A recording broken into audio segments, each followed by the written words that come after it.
The brave Bible brothers. The 14th chapter of the Gospel of Mark.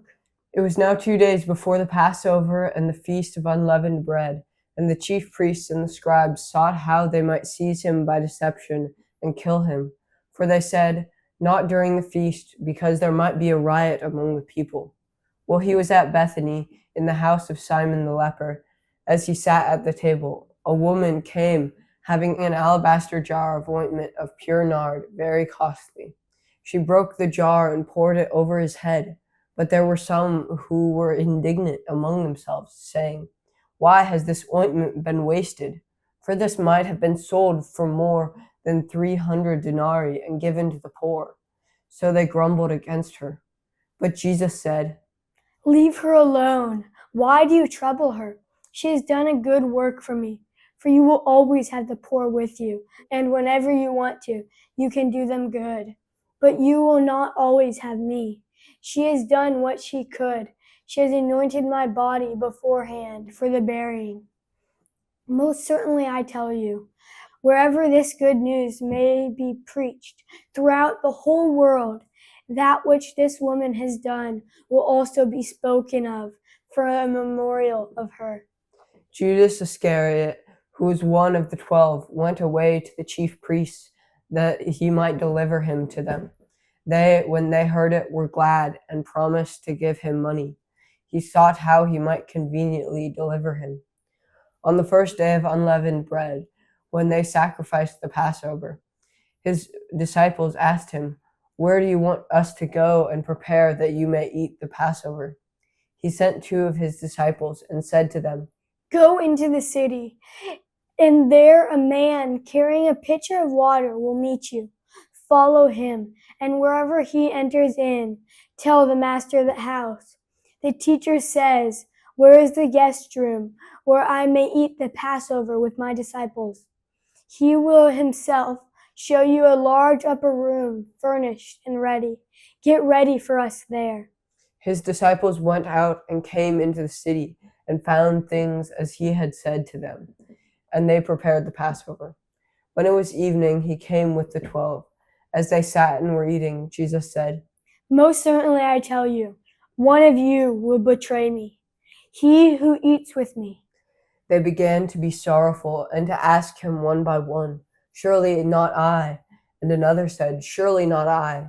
He answered them, "It is one of the 12, he who dips with me in the dish. For the Son of Man goes, as it is written about him. But woe to that man by whom the Son of Man is betrayed. It would be better for that man if he had not been born." As they were eating, Jesus took bread, and when he had blessed it, he broke it and gave it to them, and said, "Take, eat, this is my body." He took the cup, and when he had given thanks, he gave to them.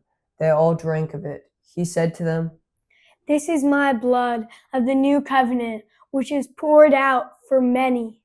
Most certainly I tell you, I will no more drink of the fruit of the vine until that day when I drink it anew in God's kingdom." When they had sung a hymn, they went out to the Mount of Olives. Jesus said to them, "All of you will be made to stumble because of me tonight. For it is written, 'I will strike the shepherd, and the sheep will be scattered.' However, after I am raised up, I will go before you into Galilee." But Peter said to him, "Although all will be offended, yet I will not." Jesus said to him, "Most certainly I tell you that you today, even this night, before the rooster crows twice, you will deny me 3 times. But he spoke all the more, "If I must die with you, I will not deny you." They all said the same thing. They came to a place which was named Gethsemane. He said to his disciples, "Sit here while I pray." He took with him Peter, James, and John, and began to be greatly troubled and distressed. He said to them, "My soul is exceedingly sorrowful, even to death. Stay here and watch." He went forward a little and fell on the ground and prayed that if it were possible, the hour might pass away from him. He said, Abba, Father, all things are possible to you. Please remove this cup from me. However, not what I desire, but what you desire. He came and found them sleeping, and said to Peter, Simon, are you sleeping? Couldn't you watch 1 hour? Watch and pray that you may not enter into temptation. The spirit indeed is willing, but the flesh is weak. Again he went away and prayed, saying the same words.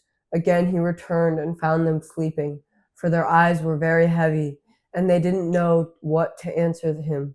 He came the third time and said to them, Sleep on now, and take your rest. It is enough. The hour has come. Behold, the Son of Man is betrayed into the hands of sinners. Arise, let's get going. Behold, he who betrays me is at hand.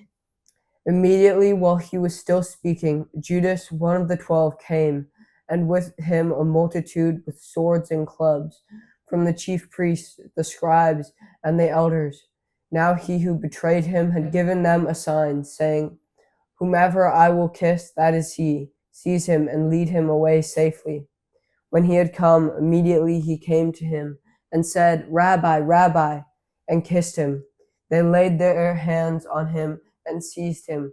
But a certain one of those who stood by drew his sword and struck the servant of the high priest and cut off his ear. Jesus answered them, Have you come out as against a robber with swords and clubs to seize me? I was daily with you in the temple teaching, and you didn't arrest me. But this is so that the scriptures might be fulfilled. They all left him and fled.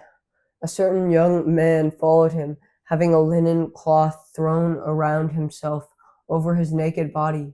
The young men grabbed him, but he left the linen cloth and fled from them naked. They led Jesus away to the high priest. All the chief priests, the elders, and the scribes came together with him. Peter followed him from a distance until he came into the court of the high priest. He was sitting with the officers and warming himself in the light of the fire. Now the chief priests and the whole council sought witnesses against Jesus to put him to death, and found none. For many gave false testimony against him, and their testimony didn't agree with each other. Some stood up and gave false testimony against him, saying, We heard him say, I will destroy this temple that is made with hands, and in 3 days I will build another made without hands. Even so, their testimony didn't agree. The high priest stood up in the middle and asked Jesus, Have you no answer? What is it which these testify against you? But he stayed quiet and answered nothing. Again, the high priest asked him, Are you the Christ, the Son of the Blessed? Jesus said, I am. You will see the Son of Man sitting at the right hand of power and coming with the clouds of the sky. The high priest tore his clothes and said, What further need have we of witnesses? You have heard the blasphemy.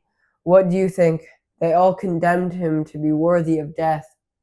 Some began to spit on him and to cover his face, and to beat him with fists, and to tell him, Prophesy. The officers struck him with the palms of their hands.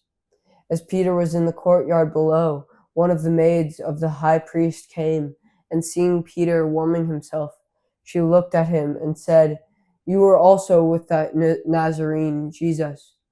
But he denied it, saying, I neither know nor understand what you are saying. He went out on the porch, and the rooster crowed. The maid saw him and began again to tell those who stood by, This is one of them. But he again denied it. After a little while again, those who stood by said to Peter, You truly are one of them, for you are a Galilean, and your speech shows it. But he began to curse and to swear, I don't know this man of whom you speak. The rooster crowed the second time. Peter remembered the words that Jesus said to him, Before the rooster crows twice, you will deny me 3 times. When he thought about that, he wept. Thank you for joining us on the Brave Bible Brothers.